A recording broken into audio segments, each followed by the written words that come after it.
Hello, Dalton. I think you know the Chief Executive. Take a seat.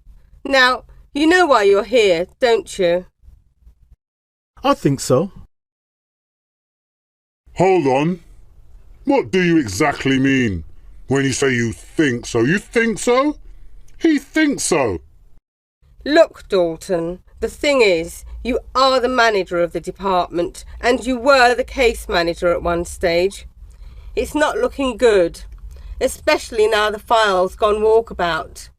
I mean, how are we supposed to explain anything without the files? Who are we looking to explain this to? It can't be either the child's mum or its dad, seeing as the likelihood is that they're the ones who've killed the baby. So is it the councillors scared of being voted out at the local elections, or by any chance the media vultures who are camped outside the offices? I don't believe this. Look, Mr. Henry, it's not complicated.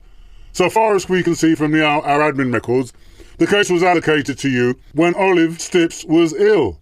It was your case, according to our records, and rather conveniently, I say, the file's gone missing. What are you suggesting? Conveniently? I've already told you the file was given back to Olive when she came back. Not what she says. She doesn't recall that at all. So what you're saying is that the file's missing, and you don't believe me. But you're prepared to take what Olive's saying being true, even though she hasn't worked here for months. Doesn't matter what I say anyway. Seems to me you've pretty much made up your minds. So I've been suspended, have I?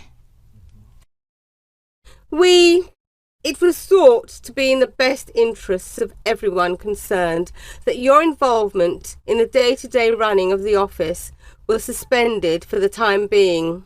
Don't think you would want to be around here whilst the press pack are hunting for a scapegoat.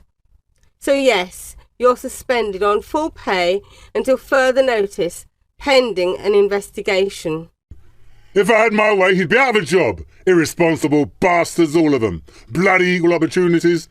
I mean, is he even qualified to do the job? What qualifications has he got? Actually, he's the most qualified person in that department now that Olive's left. The thing is, the Gardner file had disappeared, and without the file, there was no way I could show that I'd recommended the Gardner tot should have been taken into care. There was no way to prove that the file had been handed on to Olive, and like I said earlier, Olive had the memory of a housefly, even before the chemotherapy. It was a lot worse after it, so I was given a written warning, then a disciplinary hearing, and I was suspended. Suspended on full pay.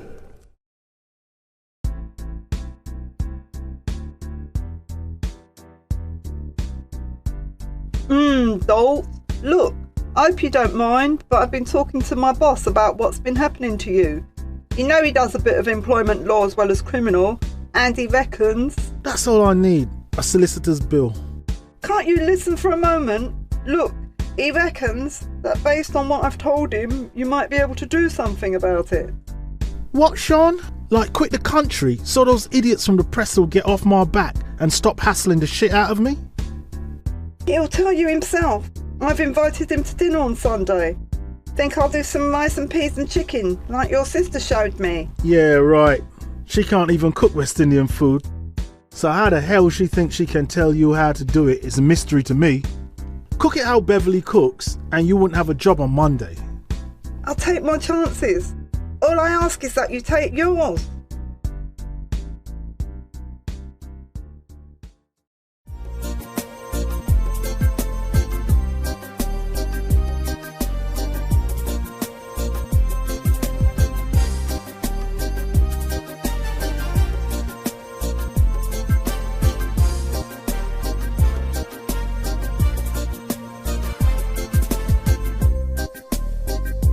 Dalton, this is Dell, the solicitor I work for. Nice to meet you. Dinner'll be ready in 2 ticks, so don't get too comfortable. Have a seat. Do you want a drink? Yeah, a drink would be good, thanks. Show me a lawyer who doesn't like a good drink, and I'll show you someone who isn't a good lawyer. I'll have Bacardi and Coke, mate. Be warned, she's cooked rice and peas and... Chicken? Nice. I haven't had that on a Sunday since my gran died. We can discuss the problem she mentioned to me over dinner. I'm sure this ain't nothing like your gran's. I doubt if it's gonna bring memories of home cooking flooding back. Trust me. Dinner's ready.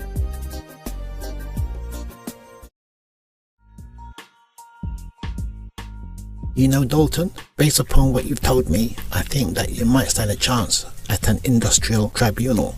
A chance of what? Losing my job for good? No, that's not what I meant. Although there is a possibility you might want to work there after everything's done and dusted, but most people do move on after an IT hearing. They probably wouldn't even want to go to the tribunal.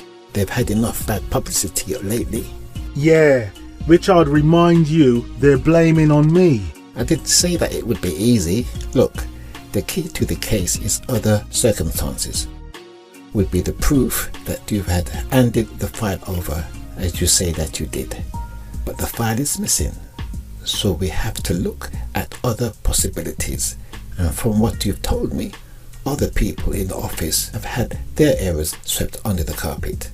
So if we can establish that you have been dealt with differently to others who could have been disciplined, then we might have a case with a comfortable payoff and a deal that means you can get a good reference. And the good thing is that we can compel them to give information that will show how others in the office have been dealt with by forcing them to produce copies of their records. I'll have to think about it. The Rodney family file? Okay then. I'll let you have written confirmation of that. No problem. Of course I can email it to you. Alright. I'll do it now, okay? Okay. Thanks, bye. Charles, have you still got the Rodney family file? Charles, I said, have you still got the Rodney family file? I heard you the first time. It's gone missing. Lighten up, I was only joking. I put it back in your filing cabinet ages ago.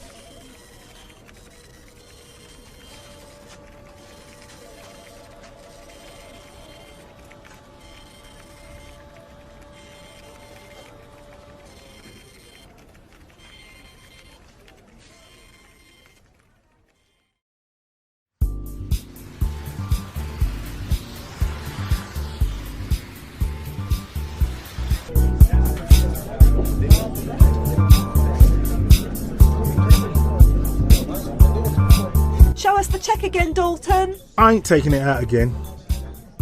Nice little touch that though.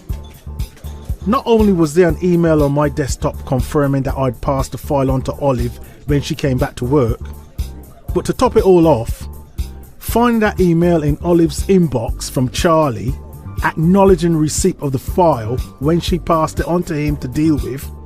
As soon as I get another job, I'm gone. Look over there. Isn't that Phillip? Yo, what poor man?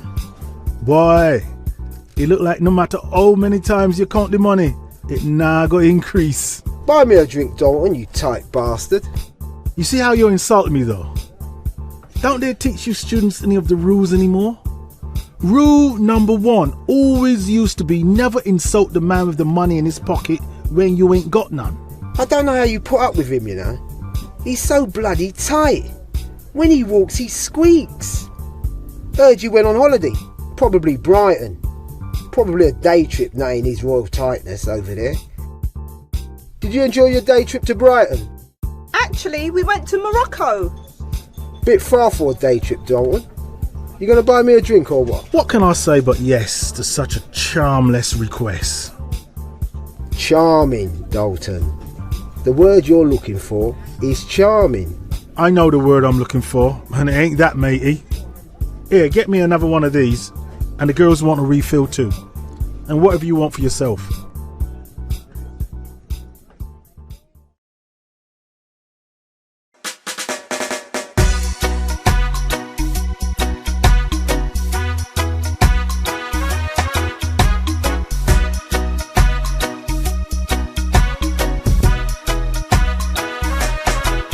Tell me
Tell me, what do you do up in heaven? Are your days filled with love and light? Is there music? Is there art and invention? Tell me, are you happy and more alive?